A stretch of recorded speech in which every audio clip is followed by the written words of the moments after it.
കർത്താവായ യേശുക്രിസ്തുവിന്റെ ക്രൂശ് മരണം പരമോന്നതമായ യാഗത്തിന്റെ പൂർത്തീകരണമാണ്. രക്തം ചൊരിഞ്ഞല്ലാതെ പാപമോചനം ഇല്ല എന്ന് സത്യവേദപുസ്തകം രേഖപ്പെടുത്തുന്നു. പാപത്തിന്റെ ശമ്പളം മരണമാണ്. ദൈവത്തിൽ നിന്നും അകന്നുപോയ മനുഷ്യനെ ദൈവത്തോട് അടുപ്പിക്കുവാനായി പണ്ട് യാഗങ്ങൾ അനുഷ്ഠിച്ചിരുന്നു. ഉൽപ്പത്തി പുസ്തകത്തിൽ പലതരം യാഗങ്ങളെക്കുറിച്ച് പ്രതിപാദിച്ചിരിക്കുന്നു. ആളുകളുടെ സാമ്പത്തിക സ്ഥിതി അനുസരിച്ച് ആട്, പ്രാവ് എന്നിവയെ ആലയത്തിലേക്ക് യാഗം കഴിക്കാനായി കൊണ്ടുവരുന്നു. വേദപുസ്തകത്തിൽ പലതരം യാഗങ്ങളെക്കുറിച്ച് പ്രതിപാദിച്ചിരിക്കുന്നു.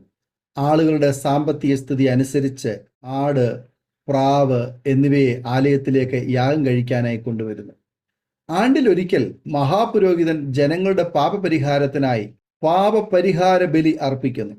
യാഗമൃഗത്തെ കൊല്ലുകയും ആ മൃഗത്തിന്റെ രക്തം പുരോഹിതൻ ജനത്തിന്റെ പാപത്തിനു വേണ്ടി അർപ്പിക്കുകയും ചെയ്യുന്നു. എന്നാൽ മൃഗബലിക്ക് മനുഷ്യന്റെ പാപങ്ങളെ നീക്കുവാൻ കഴിയുന്നതല്ല.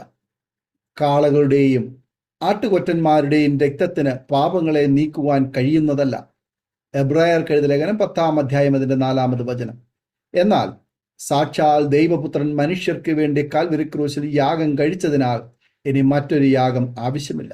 യേശുവിന്റെ യാഗം സകല യാഗങ്ങളെയും നീക്കം ചെയ്യുവാൻ ഇടയായി തീർന്നു. യേശുവോ പാപങ്ങൾക്ക് വേണ്ടി ഏകയാഗം കഴിച്ചിട്ട് എന്നേക്കും ദൈവത്തിന്റെ വലത്ത് ഭാഗത്ത് ഇരുന്നു കൊണ്ട് തൻ്റെ ശത്രുക്കൾ തൻ്റെ പാദപീഠമാകുവോളം കാത്തിരിക്കുന്നു. ഏകയാഗത്താൽ അവൻ വിശുദ്ധീകരിക്കപ്പെടുന്നവർക്ക് സദാകാലത്തേക്കും സൽഗുണപൂർത്തി വരുത്തിയിരിക്കുന്നു. അവരുടെ പാപങ്ങളെയും അകൃത്യങ്ങളെയും ഞാൻ ഇനി ഓർക്കയില്ല എന്ന് അരുളി ചെയ്തു. എന്നാൽ ഇവയുടെ മോചനം ഉള്ളിടത്ത് ഇനിമേൽ പാപങ്ങൾക്ക് വേണ്ടി ഒരു യാഗവും ആവശ്യമില്ല. എബ്രായർക്ക് എഴുതിയ ലേഖനം 10-ാം അധ്യായം അതിന്റെ 12 മുതൽ 18 വരെയുള്ള വേദഭാഗങ്ങൾ. യാഗം നടക്കണമെങ്കിൽ ഒരു ആലയം വേണം. നമ്മുടെ ശരീരം ദൈവത്തിന്റെ മന്ദിരമാണ്. ഈ മന്ദിരത്തിൽ ഒരു യാഗം നടക്കണം, ഒരു പാപ പരിഹാര യാഗം. ഇസ്ഹാക്കുമായി അബ്രഹാം മോറിയ മലയിൽ കയറിയപ്പോൾ നിഷ്കളങ്കമായി ഇസ്ഹാക്ക് ചോദിച്ചു, അപ്പാ, തീയും വിറകുമുണ്ട്, എന്നാൽ ഹോമയാഗത്തിനുള്ള ആട്ടിൻകുട്ടി എവിടെ? യേശുവിന്റെ യാഗത്തിന്റെ നിഴലായിരുന്നു അന്ന് യഹോവ അബ്രഹാമിനെ യാഗത്തിനായി കാണിച്ചു കൊടുത്ത ആട്ടിൻകുട്ടി. മാത്രമല്ല, ഇസ്ഹാക്കിന്റെ ആട്ടിൻകുട്ടി എവിടെ എന്ന ചോദ്യത്തിന് ഉത്തരം പുതിയ നിയമത്തിൽ യോഹന്നാൻ സ്നാപകൻ ഉറക്കെ വിളിച്ചു പറഞ്ഞു, ഇതാ ലോകത്തിന്റെ പാപം ചുമക്കുന്ന ദൈവത്തിന്റെ കുഞ്ഞാട്. യോഹന്നാൻ എഴുതിയ സുവിശേഷം 1-ാം അധ്യായം അതിന്റെ 29-ാമത് വചനം. ഗത്സമനയിൽ വെച്ച് യേശു അനുഭവിക്കുവാനുള്ള പീഡനങ്ങളെ സിനിമയിൽ എന്നോണം കണ്ടപ്പോൾ യേശുവിന്റെ വിയർപ്പ് രക്തകണമായി മാറി.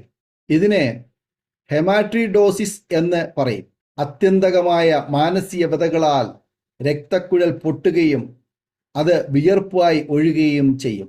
നമുക്ക് വേണ്ടി യേശു രോഗങ്ങളെ വഹിച്ചു, പാപങ്ങളെ വഹിച്ചു.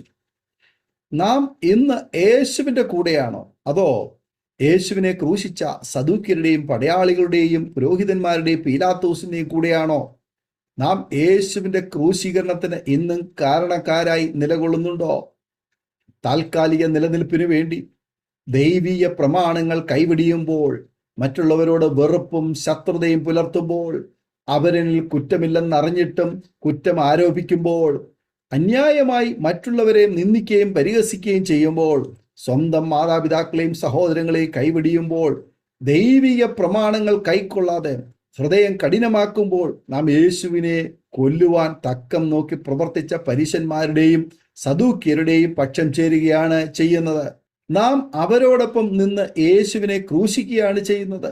ദൈവപുത്രന് അത്യുച്ചത്തിൽ ഹോശന്ന പാടുകയും നാളെ അവനെ ക്രൂശിക്ക എന്ന് ആർത്തിരമ്പുന്ന പുരുഷാരത്തിന്റെ മനോഭാവം നാം പുലർത്തുമ്പോൾ നാം യേശുവിനെ ക്രൂശിക്കുന്നവരോടൊപ്പമാണ് നിൽക്കുന്നത്.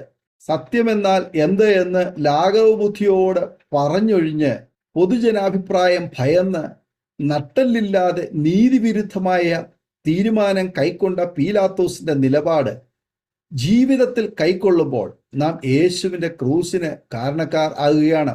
യൂദായെ പോലെ ജീവിതത്തിൽ ഒറ്റുകാരായി മാറുമ്പോഴും, പത്രോസിനെ പോലെ യേശുവിനെ അവസരോചിതമായി തള്ളിപ്പറയുമ്പോഴും നാം യേശുവിനെ ക്രൂശിച്ചവരുടെ കൂട്ടത്തിൽ നിൽക്കുന്നവരാണ്.